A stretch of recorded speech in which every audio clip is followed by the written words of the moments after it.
Graça e paz, irmãos e irmãs. Mais um domingo, escola dominical. Quem participou do culto hoje teve a oportunidade de ver a pastora falando a respeito de conhecimento e sabedoria. E ela falou a respeito do Salmo, do Provérbios 9:1, que fala que a sabedoria edificou a sua casa, lavrou as suas 7 colunas. Uma dessas colunas é a paz de Cristo. Quem é engenheiro, né, ou quem tem aí algum conhecimento, sabe que a coluna é o que sustenta a construção, né?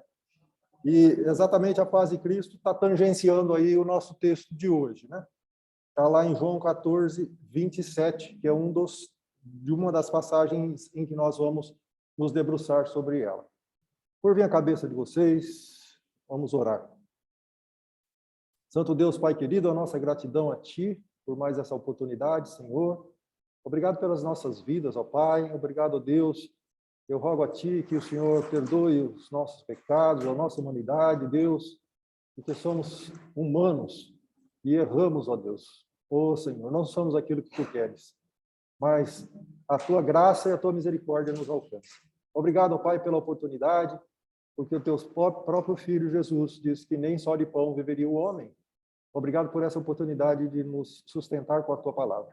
Eu oro a Ti, no nome santo de Jesus. Amém e amém. Vamos lá, nós estamos estudando o Evangelho de João. Nos 2 últimos domingos, vocês tiveram aula com o mestre Lucas e com o Carlos, e eles apresentaram uma estruturação temporal e geográfica para vocês do texto, né? Mostrando lugares e também os discursos onde eles ocorreram. Então, ali tinha Jerusalém, o templo, num lugar alto, vocês viram isso. Depois, Jesus desce para o vale, que é o de Cedron, e depois, novamente, para o Monte das Oliveiras, que é onde ele é preso e conduzido para o julgamento. Nós estamos no trecho...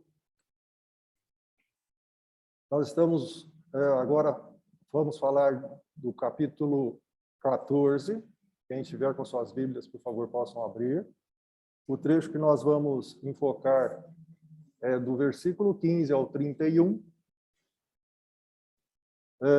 Esse é exatamente aquilo que o Lucas explicou, né? Onde Jesus prepara os seus discípulos para a sua morte e sua ressurreição. Então, ele está nesses discursos preparando os discípulos para a sua partida. O seu ministério está acabando. Então, hoje nós vamos nos debruçar aqui nesses últimos versículos do capítulo 14. Que fala a respeito, Jesus promete o envio de um consolador. Consolador. Vocês que, obviamente, participam de cultos, né? Já ouviu a bênção do final do culto, em que o pastor ou a pastora, principalmente a pastora Priscila, costuma falar muito disso, né? Então, ela abençoa com as 3 pessoas da Trindade e ela fecha com o Espírito Santo. E ali, as doces consolações do Espírito. Espírito Consolador. Vamos lá. Já falamos que isso trata da segunda parte do Evangelho, né? A despedida de Jesus, está no bloco 12, conforme vocês viram na transparência anterior lá. O envio do Consolador. Vamos lá, então, nesse trecho aqui, do 15 ao 31, ele diz assim no versículo 15: Se me amais, guardais os meus mandamentos. Ou se vocês me amam, guardarão. Eu rogarei ao Pai e ele vos dará outro consolador, para que fique convosco para sempre. Vamos atentar nossa atenção para isso aqui, porque ele está dizendo aqui, se então, se você me ama, eu vou mandar um consolador. Ou melhor, vou pedir ao Pai que mande um consolador. Eu estou indo, mas vocês não vão ficar só.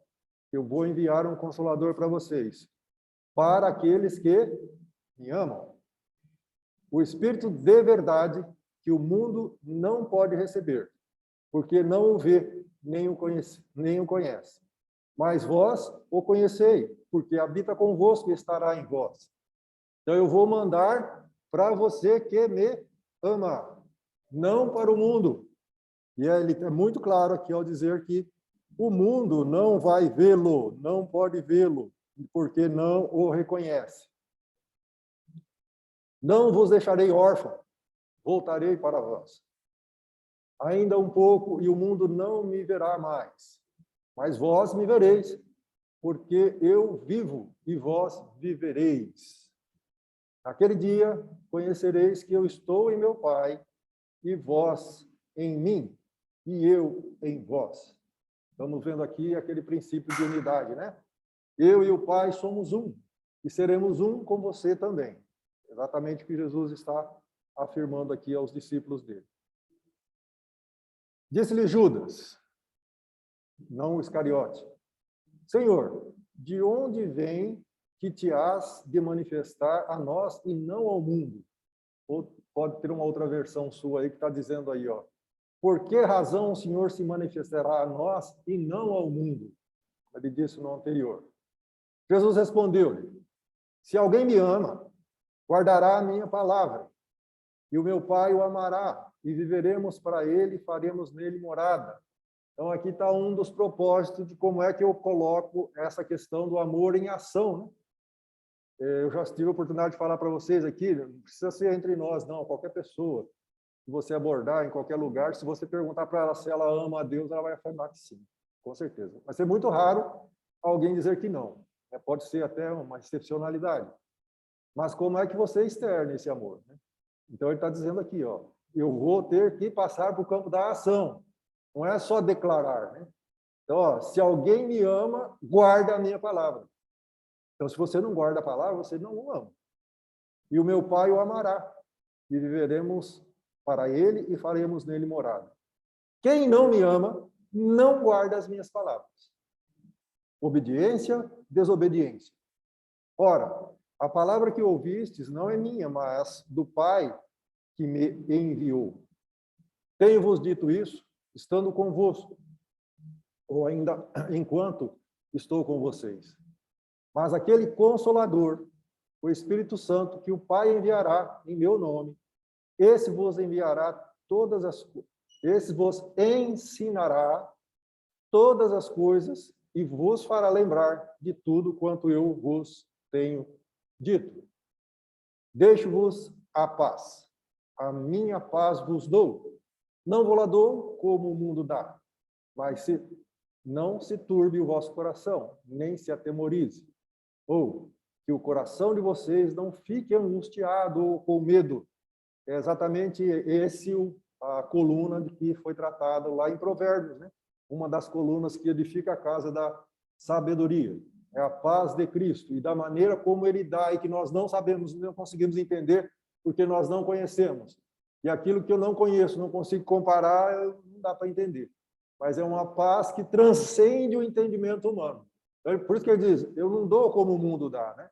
Então, qualquer autoridade política vai falar, nós estamos em paz, não estamos em guerra, tal.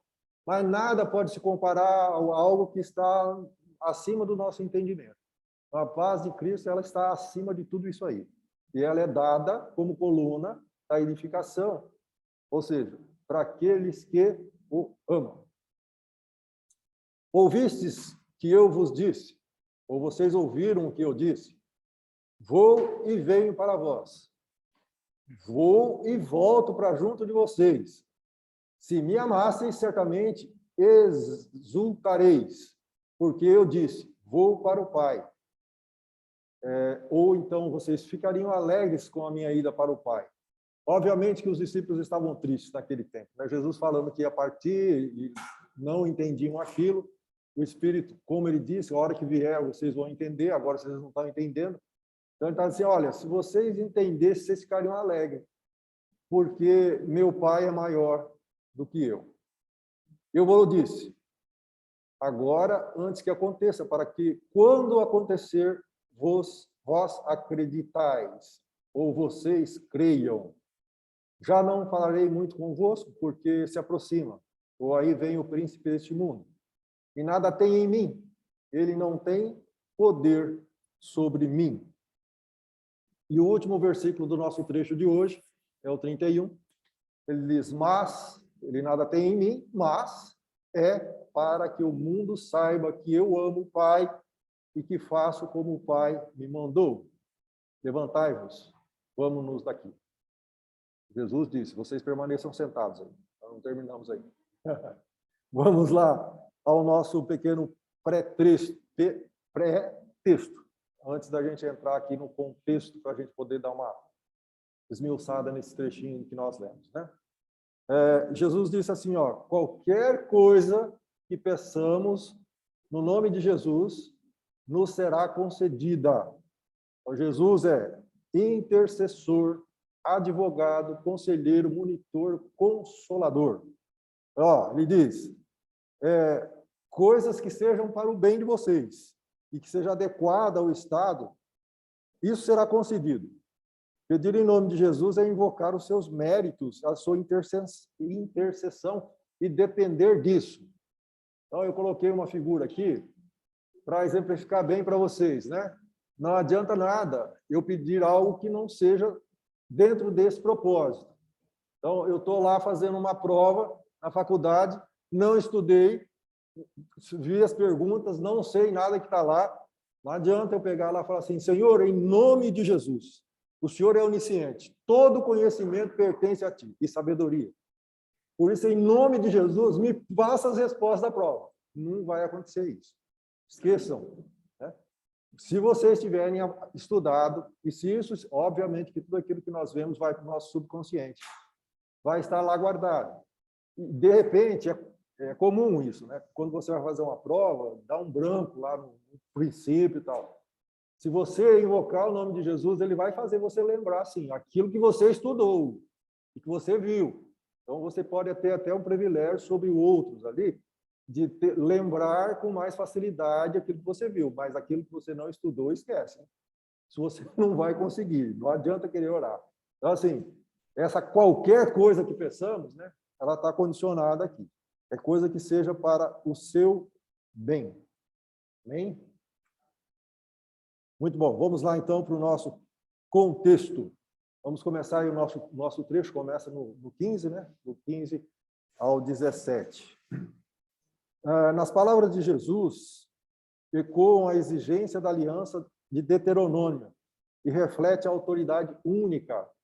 Aquilo que Jesus está dizendo nos reporta aos mandamentos dados para Moisés.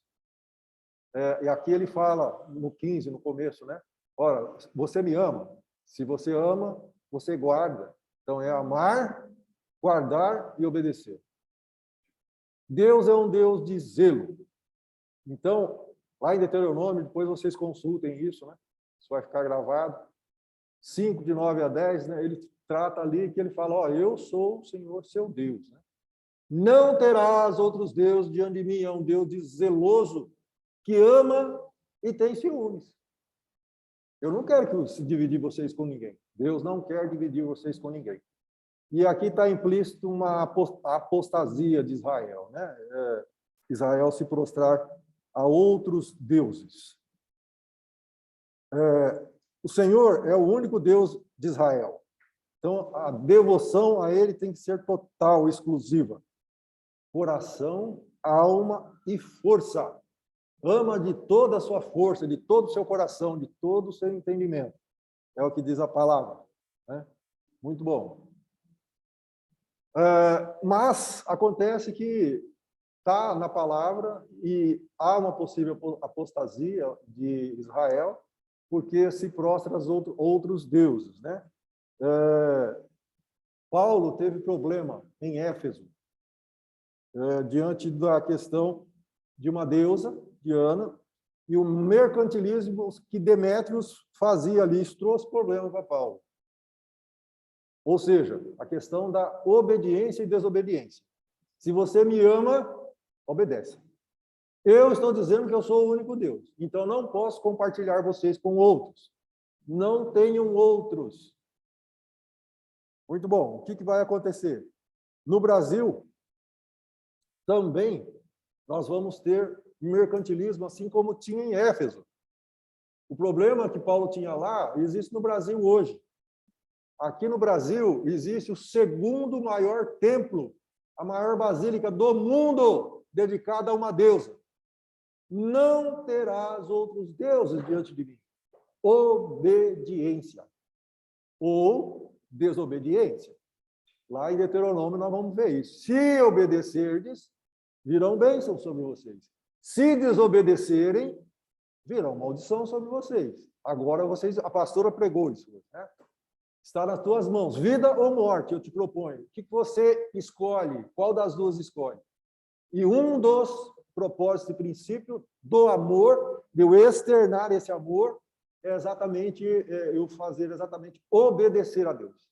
A desobediência gera, então, ausência de bênçãos, né? Ele não vai me abençoar, não vai me amaldiçoar exatamente, mas eu não alcançarei as bênçãos do Senhor. Então, mesmo que Paulo viveu lá naquela época com Demétrio, né, que havia um mercantilismo que girava em torno de tudo aquilo, né? Eles viviam daquilo, né? Em fazer imagens e vender essas imagens, né? E Paulo pregando um Deus que não tem imagem, né? Pregando um Deus que você não pode ver, tal. Então isso trouxe conflito. Então aqui também há conflitos em razão disso e em razão da desobediência. Só para efeito de curiosidade, né? Essa igreja tem 12 mil metros quadrados. Ela só, estou falando que é a segunda, porque ela só perde para a Basílica de Pedro, que está em Roma, no Vaticano. A de Pedro tem 15.160 metros quadrados. Então, é um templo enorme, todo dedicado a um Deus que não é o Deus bíblico, que não é o Deus do qual nós estamos falando aqui. Então, isso, na verdade, nós estamos deixando de guardar os mandamentos de acordo com o que ele falou. E nós já vimos lá no versículo que ele diz, se você me ama, guarda. Então, o que eu estou fazendo? Eu não estou guardando. Então, o verdadeiro amor se manifesta em obediência voluntária. Guardar a aliança e a misericórdia até 1000 gerações. Muito bom. O que será que Deus requer, né? O que ele quer de nós, né? Temor, disciplina, amor e serviço de todo o coração e alma. Foi o que nós acabamos de dizer. Todo o seu entendimento, todo o seu coração, todo o seu esforço, né? Buscar, em primeiro lugar, o reino. A pastora pregou isso hoje. Nós vimos lá. Aí ele vai além, e ele diz no versículo seguinte, no 16, né? Olha, se vocês me amam, eu vou rogar ao Pai. Eu vou pedir ao Pai e ele vai mandar um consolador para vocês, né? Eu estou indo para o Pai, mas ele mandará um consolador. Na palavra de Deus, depois, se vocês pesquisarem, vão encontrar lá vários nomes dados ao Espírito Santo. Então, tem aqui os trechos bíblicos que vocês podem achar, e ele é nominado como Espírito de Deus, Espírito do Senhor, Espírito do vosso Pai, Espírito do seu Filho, Espírito de Jesus e Espírito de Cristo. Logo lá no comecinho, no versículo 1 de Gênesis, ele diz, a terra era sem forma e vazia, e o Espírito de Deus pairava sobre a sombra das águas. E aí vai, e vocês vão pesquisar e vão perceber aí que o Espírito Santo é nominado de várias formas. Sendo, como Jesus diz, eu vou enviar outro consolador para vocês, significa que ele também é consolador, né? Está implícito nisso aí. O termo consolador é utilizado na linguagem jurídica, né, para indicar advogado. Se vocês consultarem a primeira carta de João 2:1, ele diz assim, ó, ele está nos levando lá a não pecar. Então ele fala assim, filhinhos, não pequem. Mas, se vocês pecarem, nós temos advogado diante do Pai. Ou seja, alguém que vai interceder por nós, alguém que vai falar no nosso nome, alguém que tem procuração nossa para nos defender. Só ele pode, né? Mas, em termos gerais, é alguém que vem para prestar socorro. Essa é uma das funções do Espírito Santo, o Consolador. Nós vimos lá que o mundo não pode receber, porque não o conhece, né? E vimos as condições para isso. Eu preciso estar alinhado, eu preciso estar em harmonia com o Filho e com o Pai, senão eu não vou ter o Espírito. Então ele fala, o Espírito está em associação perfeita com o Pai e com o Filho. Pois vocês orem lá, Isaías 65:16 e João 14:6, um pouquinho antes, aqui no mesmo capítulo nosso hoje, mas um pouco antes aí, ele fala disso. Então, há um contraste entre a humanidade pecadora e o povo remido de Deus. Ou seja, a humanidade como um todo, ou a grande massa, o mundo, não tem acesso. Mas o povo remido de Deus, esse tem acesso. Então, assim, são pessoas habilitadas para seguidoras de Jesus, e o Espírito funciona, então, como um emissário, né? Alguém que faz o link entre nós e Jesus. Então, quando eu oro, né, isso vem do meu coração, essas palavras vêm do meu coração e vai para o coração de Deus. E isso é levada através do Espírito para o trono de Deus. Qualquer coisa que vocês façam, né? Eu estou angustiado, estou chorando, minhas palavras são... Quem estiver do meu lado não está entendendo, tal. O Espírito leva lá e traduz tudo isso. O Espírito coleciona lágrimas, né? Isso tudo está lá, nada passa indiferente para Deus aquilo que nós fazemos, né? Jesus viveu na carne todas as angústias do homem e ele conhece muito bem quais são as nossas angústias. Ele diz assim que o Espírito Consolador, né, Espírito da verdade, nos guia e ele habita em nós. Então, há uma promessa dada por Jesus, divina, para aqueles que seguem Jesus, não para o mundo, né? Está nesse trechinho aí entre o 14 e o 24 que nós lemos. E essa promessa inclui o Espírito, inclui o próprio Jesus e inclui o Pai. Então, na verdade, a Trindade está unida, atrelada em tudo isso aí. Não, para questões didáticas, a gente às vezes separa, mas Deus é um só, né? Não tem como falar do Espírito Santo sem falar de Jesus e do Pai Criador, né? Não tem como falar do Pai Criador sem falar do Filho e do Espírito. Então, isso está atrelado. Então, quando ele fala que vai fazer morada em você, na verdade, o Espírito habita em mim. Hoje nós falamos, né? Quem é Emmanuel? Emmanuel é o Deus conosco. Então, depois de Pentecostes, quem é o Emmanuel? É o Espírito Santo, porque ele está conosco, né? Ele está no nosso meio e ele está em nós, né? E não há como você desatrelar isto. Nenhuma obra, então, do Espírito pode estar desatrelada do Pai e do Filho. Eles estão juntos. Então, como ele disse, né? Se o mundo não vai reconhecê-lo, esse dom é só dado àqueles que têm intimidade com o Senhor. Quando Jesus se despede e diz assim, olha, eu vou para o Pai. Mas, se vocês entendessem, vocês iriam ficar alegres, né? Viu o que ele falou? Porque significa que eu vou voltar para vocês. Eu voltarei. Mas pode ter dois significados aqui.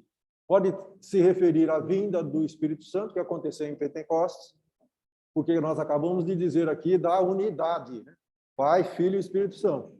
Então, o Espírito vem em Pentecostes, então ele está afirmando, eu vou, esse Deus homem que vocês estão vendo aqui, que tem corpo físico, está subindo, está sendo assunto aos céus, mas eu enviarei o Espírito.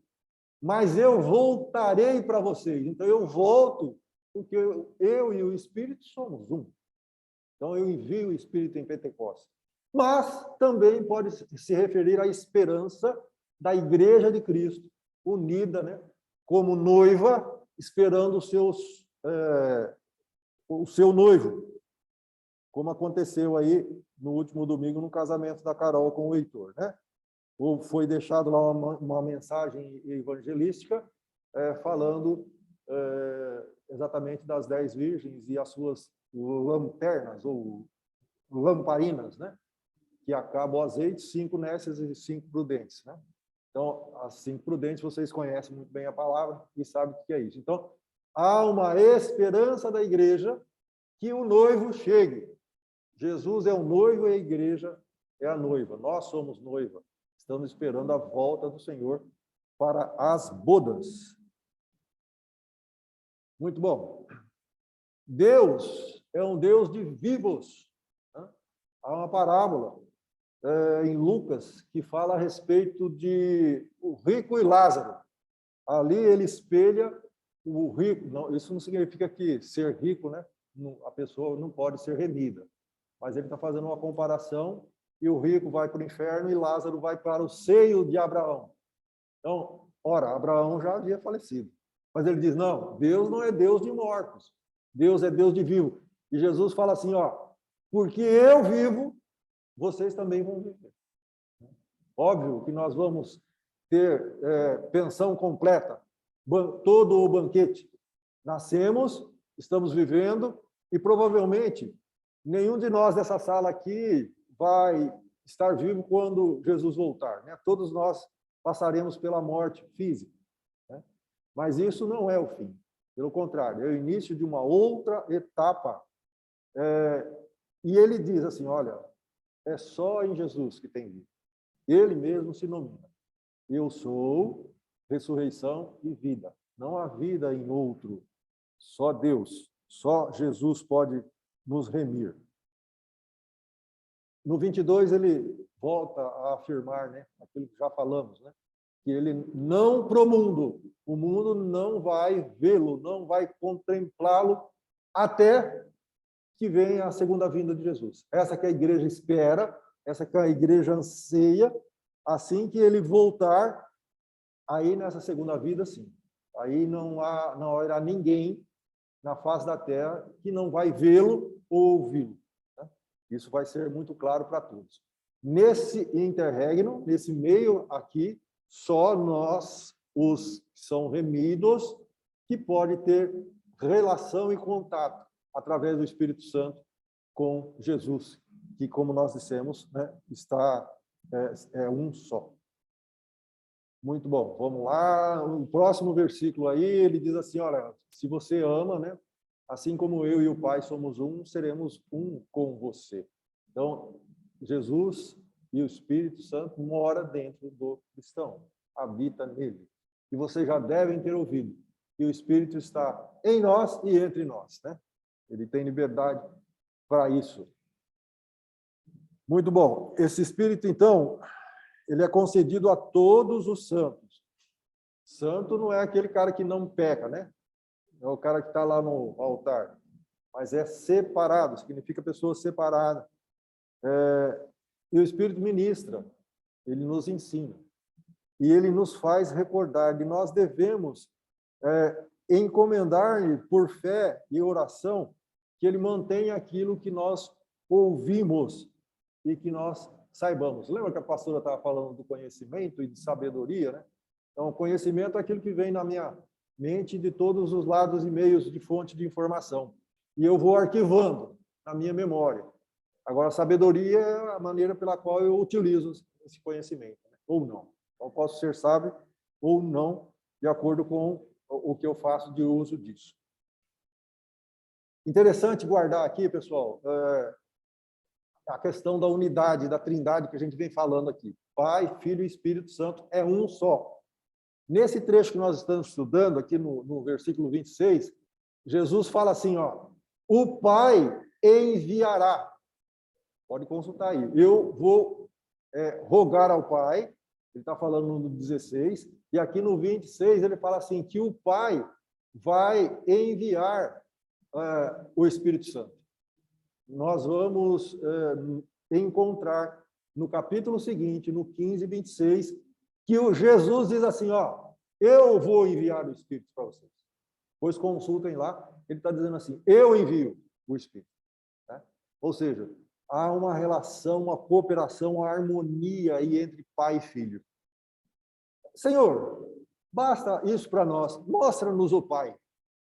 Mas eu estou com você há 3 anos, você está olhando, está se relacionando comigo, e aí você vira para mim e fala, mostra-nos o Pai, e isso nos basta. Ou seja, eu e o Pai somos um. Né? Então não há que haver confusão aqui quando ele diz, o Pai vai enviar ou eu envio. Ele é o Pai. Né? Então não tem como confundir essas questões. Ele fala aqui da questão do seu retorno, né? Que aquilo os discípulos não estão entendendo quando ele está passando, mas quando o Espírito vier, ele vai abrir a mente de vocês. Então, vocês vão ver com clareza, né? E vão compreender tudo o que eu estou dizendo para vocês aqui. E ele ainda dá a grande comissão. Assim que fizerem isso, né? Vá a todos e façam discípulos, né? Vocês vão fazer porque estão sabendo. E aconteceu exatamente isso depois de Pentecoste. E ele está dizendo assim, olha, eu estou indo, depois consulte aí um pouquinho atrás, bem no comecinho do capítulo 14, no versículo 3, ele fala assim, eu vou preparar-vos morada. E quando tiver tudo ok, né, eu voltarei para vós outros. Né? A palavra diz que nem Jesus sabe o dia ou a hora, né? Em qualquer tipo, no Cronos ou Kairos, não importa, nem ele sabe, só o Pai sabe a hora de voltar. Então, eu sempre imagino Jesus sentado à destra do Senhor, né? E Deus no seu trono sobrinho, vai chegar uma hora que ele vai virar para a sua direita e vai falar assim, filho, está na hora, vá buscar os remidos. E aquele será um dia de glória. Só ele sabe, então ele vai determinar. Está, como Jesus disse na cruz, está consumado, vá e busque os nossos remidos, né? Já que nós somos um, né? Vamos lá, pessoal. Vamos, então, passar para a nossa aplicação.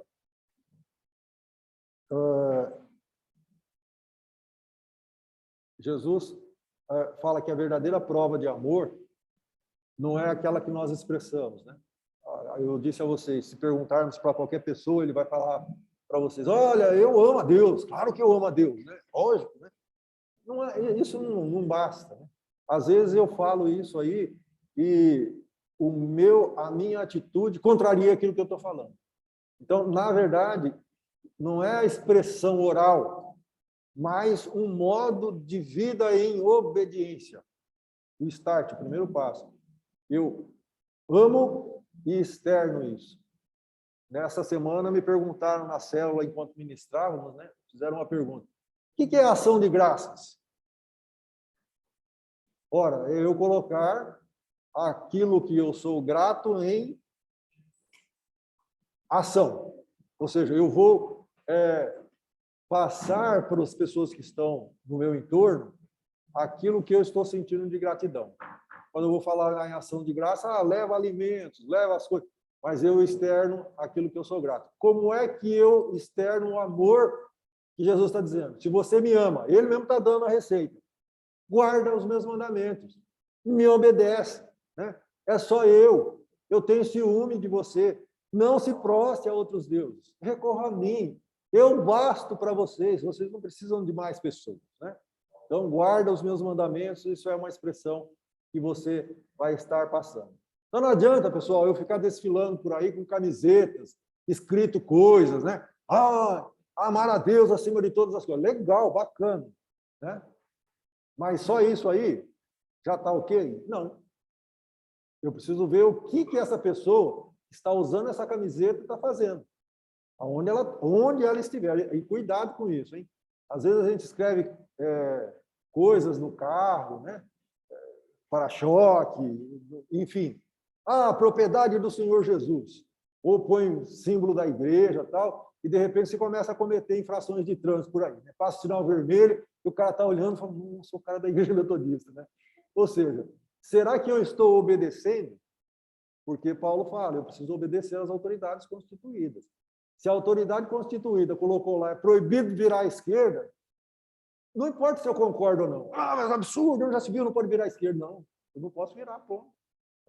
Então, eu não posso. O fato de eu cometer essa infração, porque eu acho que aquilo lá não está certo, estou virando, eu estou prestando um desserviço para o reino de Deus. Porque, embora eu diga amo, eu não obedeço. Então o amor, depois está aqui correlacionado a alguns versículos, né? É a prova da fé viva, testifica da vida de Deus, manifesta a autenticidade da nova vida. É a verdadeira motivação para o serviço. Guarda os mandamentos de Deus. Se você me ama, guarda. É fruto do Espírito Santo. É a graça que sobressai a tudo. A tudo. Então, gente, é fruto do Espírito. Deus ama incondicionalmente. Nós somos seres humanos, somos limitados. Você ama? Amo. Mas aí se o seu marido fizer... Não, isso não. Isso aí é imperdoável. Isso é nosso, próprio nosso, do ser humano. Deus não vê dessa forma. Deus não vê dessa forma. Mas como que já se viu? O cara entrou na casa, matou a pessoa, além de roubar, aí o cara ainda deu o tênis, deu o celular e ele ainda atirou. Esse cara merece o quê? Morte, né? Merece ir para o inferno. Então, tá. Essa é a minha ótica, né? Mas como, pela ótica de Jesus, essa pessoa é vista? Com amor total, desprendimento total. Deus, no coração de Deus, está que esse cara se arrependa. E acontece muito. Às vezes o cara é condenado, é preso, e lá dentro do presídio ele ouve a palavra de Deus e se converte. Essa é a vontade de Deus. Então, o amor dele nos alcança em qualquer lugar. O Espírito Santo nos conduz a um novo nascimento, nos traz satisfação plena, deseja fluir em nós como rios de água viva. Vimos isso aí, né? Já passamos por esse trecho da palavra, em que ele está conversando com a samaritana. Permanece conosco para sempre. Testemunha do Senhor Jesus. Ele vem aqui testemunhar aquilo que Jesus nos disse e nos legou, né? Convence o mundo do pecado. Essa é uma das missões do Espírito Santo, mais fortes. Então, para nós foi dado levar a palavra. Então, qual é a nossa função e missão? Semear. Já viram lá a palavra do semeador? Então, nós saímos semeando a palavra. Quem convence a pessoa que ouviu do pecado e do juízo é o Espírito Santo. Então, aí vocês já ouviram falar de Wesley, né? Da graça, então o Espírito Santo age naqueles momentos lá. Quando você é convencido do pecado, fala, não, isso é verdade, eu sou pecador. Mereço morrer para o inferno. É a única coisa que eu mereço, não mereço mais nada. Aí o Espírito vem e fala, opa, peraí, olha lá para o Calvário, porque já foi pago. E aí eu me rendo à graça, né, e sou justificado. E aí ele continua agindo em mim ainda num terceiro momento, né, que é a graça santificadora, que é o período em que eu vou deixar de fazer aquelas coisas que são incompatíveis com o reino. E vou passar a fazer as coisas que são compatíveis com o reino. Ele convence o mundo do pecado e ele nos conduz a toda verdade. No 23 ele fala assim, quanto mais a gente ama e obedece, mais Deus nos amará, né? Existem níveis diferentes, pessoal. Estamos todos nós aqui, mas nós somos diferentes, né? Tem pessoas que é mais devota, tem pessoas que se relacionam mais com Deus. Então, à medida em que você vai estreitando esses laços de relacionamento com Deus, orando mais, buscando mais, lendo mais a palavra, Deus vai se aproximando mais de você. E você vai sentindo mais a presença de Deus, né? Ele está lá. Ele diz, eu estou à porta e bato. E a maçaneta aí, já ouvi alguns pregadores falar, é só pelo lado de dentro, não tem pelo lado de fora. E ele também não é salteador. Ele não é ladrão. Ladrão é outro que pula a janela. Ele entra pela porta. Ele é um cavalheiro. Eu estou mostrando para vocês, como a pastora falou, a vida e a morte. Agora, cabe a você decidir isso aí, né? Então, quanto mais eu me aproximo, né, o Espírito Santo vem, opera em nós justiça, paz, alegria, derrama amor em nossos corações, enche-nos de poder, edifica a igreja, ensina aos crentes, habita nos crentes e permanece nos crentes. 7 pontos aqui em que o Espírito age em nós. Jesus disse que enviaria o Espírito e que ele nos ensinaria os discípulos e nos ensina hoje. 4 pontos aqui para a gente poder fechar a respeito do Espírito Santo como mestre, como ensinador, né? Então, o ser é divino, independente, suficiente e continua a obra de Jesus Cristo, que Jesus deixou aqui. Pois vocês consultem essas passagens. A instrução do Espírito como mestre. Abre o nosso entendimento, Jesus falou isso, né? Quando ele vier, ele vai abrir o horizonte de vocês e vocês vão começar a entender aquilo que eu estou dizendo agora. Revela os mistérios de Deus, revela as maravilhas da divindade, faz lembrar as palavras de Jesus, livra-nos de seguir os nossos próprios caminhos. há caminhos que ao homem parecem bons, né? Mas no fim não vai acontecer coisa legal, né? Ah, eu queria namorar aquele menino que tem olho verde. Ah, que legal, né? Loirinho. Mas às vezes isso não é vontade de Deus, né? Parece que é bom. Então não é um caminho legal para mim. Eu preciso esperar que Deus me mostre, né? Mas não é só Deus esperar Deus mostrar, eu preciso orar e buscar também, viu, pessoal? Não é só ficar esperando, não. 3. Nós somos instruídos por Ele quando? Enquanto nós obedecemos, meditamos, aguardamos, ouvimos e servimos. Então, à medida em que eu faço isso com uma profundidade, se é muito rasinha, o retorno é raso, né? Se eu vou me aprofundando, à medida em que eu me aprofundo, ele também se achega mais a mim.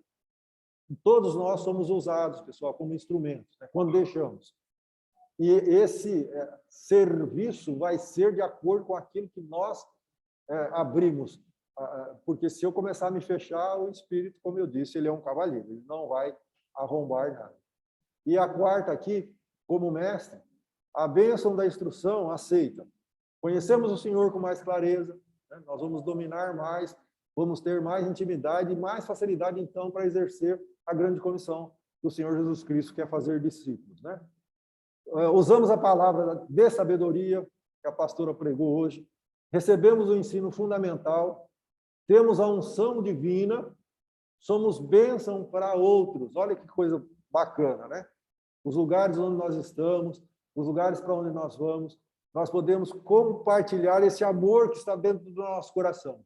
E isso passa a ser bênção. Às vezes, pessoal, nós não sabemos o que está acontecendo, né? Nem sempre nos é dado a conhecer isso. Mas, de repente, você está falando uma coisa, você nem sabe por quê. E aí a pessoa vira e fala, puxa vida, né?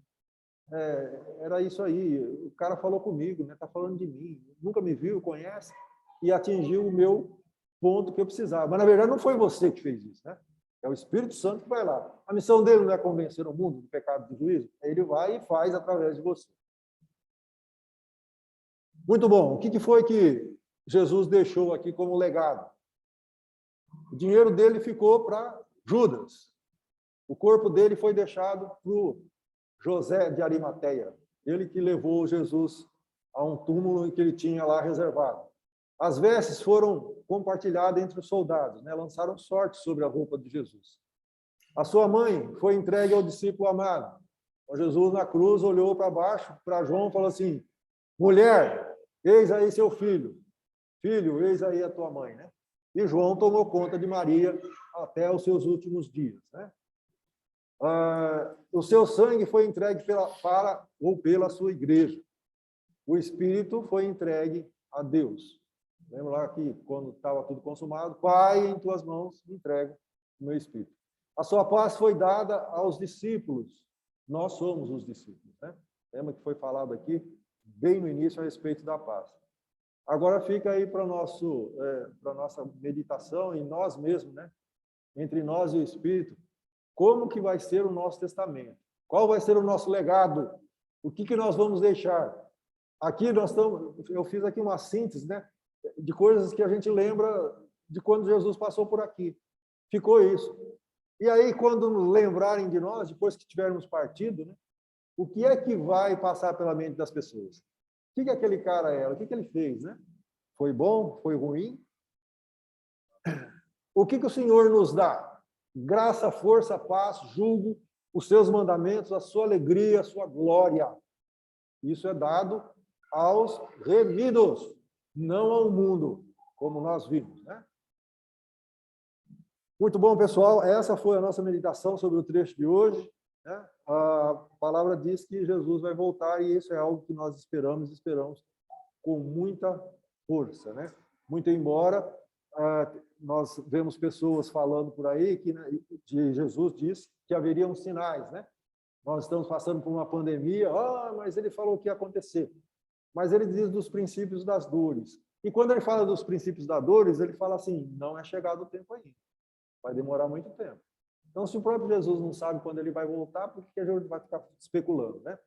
O importante é, enquanto estivermos aqui, enquanto você tem vida, saúde, não espere cair numa cama, porque aí a sua capacidade de transmissão vai ficar reduzida.